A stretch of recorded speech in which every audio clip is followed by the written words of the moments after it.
going on in the world of YouTube today? The Batcave. Lady Hellbat. Who the fuck is Lady Hellbat?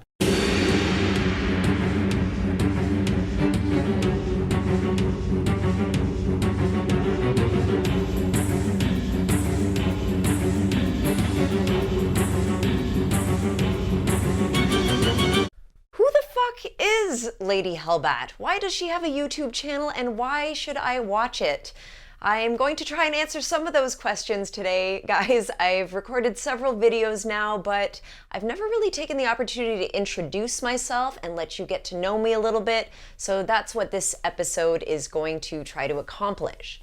So for starters, Lady Hellbat, my name is Andrea Subisati. I started going by Hellbat when I was playing roller derby. I started playing roller derby in about 2010, and my derby name was Hellbat. And if you're unfamiliar with roller derby, your derby name and number are a combination that once you've registered it in the Roller Girl registry, that is your name and your number forever. No one else can have that name without your explicit permission, even if you are retired, as I am.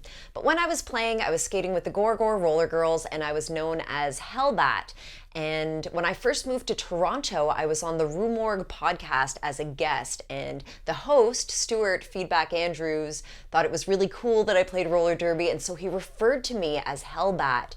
And so that name kind of became synonymous with my budding horror career. So I adopted it. I decided to go with it. I decided to call myself Lady Hellbat.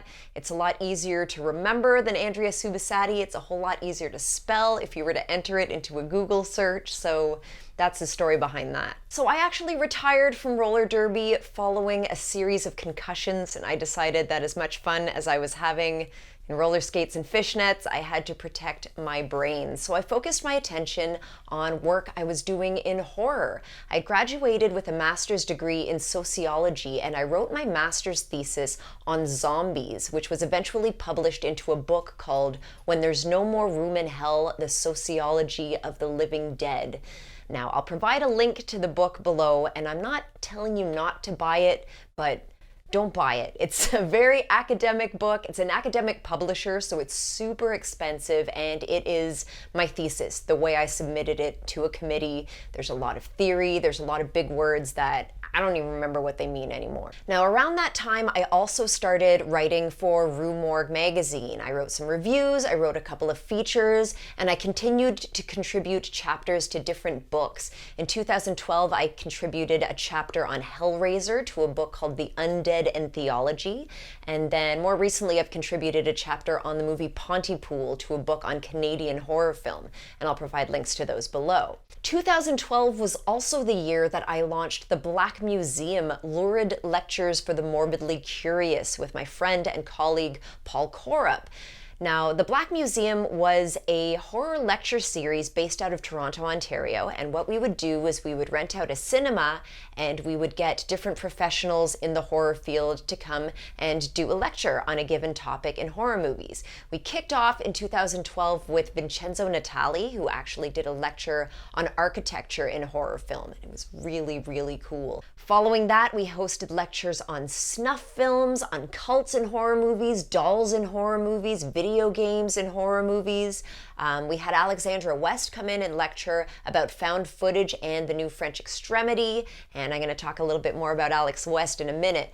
But the Black Museum is currently on hiatus because Toronto is impossible to hold events at. Basically, we are looking for a new venue to hold them out of, and it's not dead yet, but we are currently on a break. However, several of our lectures were recorded and are available in a downloadable MP4 video form. So I'm going to link down below to the Black Museum website where you can go to check that out and watch these videos.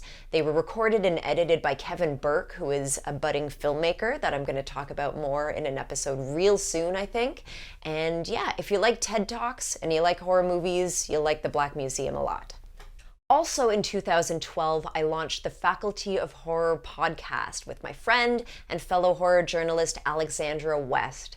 And we launched that in December 2012 with a Rock Band mic. It was a microphone that you plug into your Xbox to play Rock Band, and we recorded it on my couch.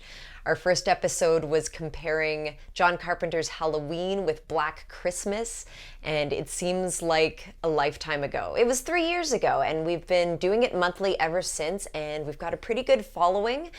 We really enjoy doing it, and that's actually what prompted me to check out YouTube. Was I felt like I had tapped into a horror community of podcasters, of listeners who really liked to nerd out on horror the way we do, and so I wanted to give YouTube a try after that. And I guess that pretty much brings us up till today. If I haven't mentioned it on the channel before, I work full-time at Rue Morgue magazine. I work the front desk, I work reception, I'm the copy editor, I'm the subscriptions manager, I run the booths at conventions, I do a whole bunch of stuff. But basically, if you call the office and you're like, "Where's my magazine?" I am the person on the other end of the phone. Hi, nice to meet you. One of the coolest parts of working at Rue Morgue, obviously, is I feel like I'm very much embedded within the horror journalism community. We did the Festival of Fear at Fan Expo for many years, and this summer we're about to launch the Dark Carnival, our very own expo, and we've got Guillermo del Toro's coming down, Bill Moseley, a whole slew of guests. The Faculty of Horror is going to be there as guests. I'm going to be there. I'm probably going to be filming lots of Batcave goodness at it, and yeah, it's going to be awesome. There's been some really cool moments at Rue Morgue. I can remember specifically the day Takashi Miike came in. And he was in town for TIFF, actually, and he came into the office and he conducted a bunch of interviews in the lounge. In the back area of the Rue Morgue Manor is a really cool room, and so a lot of people like to film stuff out of there. I'll film it for the channel one day, but anyway, he came in and I was in the throes of a really bad allergy attack, and I was breaking out in hives and just dying and hating my life, and here's Takashi fucking Miike, and I'm like, God, am I gonna have to shake his hand because my hands are on fire right now? But fortunately, it's Takashi Miike, so we just did a polite nod, and he was on his way. It was super cool.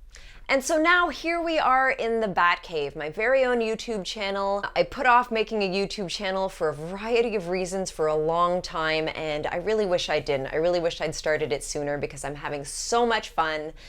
When I first launched, I had a really hard time writing a description of the channel. Like, what is the Batcave? I don't know what it's going to be just yet. But now that I've made a couple of videos, I feel like I'm starting to kind of hit a stride. I'm enjoying talking about the movies the way I like talking about movies, and hopefully you're enjoying it too. And if you are, I hope you do subscribe because I've got a lot of exciting ideas for videos coming up, and I just want to take you along for the ride. So in addition to the Batcave, you can find me on various forms of social media if you want to keep up with my hijinks. I'm on Instagram at Necromandria. I'm on Twitter with the same username, Necromandria. I'm also on Snapchat, which is a little bit new to me, but I'm having a lot of fun with that. I recently discovered the face swap feature, and I did a swap with a classic cover of Rue Morgue magazine, and it's one of my favorite things in the world. So if you think that's pretty funny, then you should probably follow me on Snapchat as well. So thanks for checking out this video. I hope it was a bit of an introduction to myself and to my channel, and I hope you do subscribe to see what's coming next, because I've got a lot of cool stuff in store. See you next time.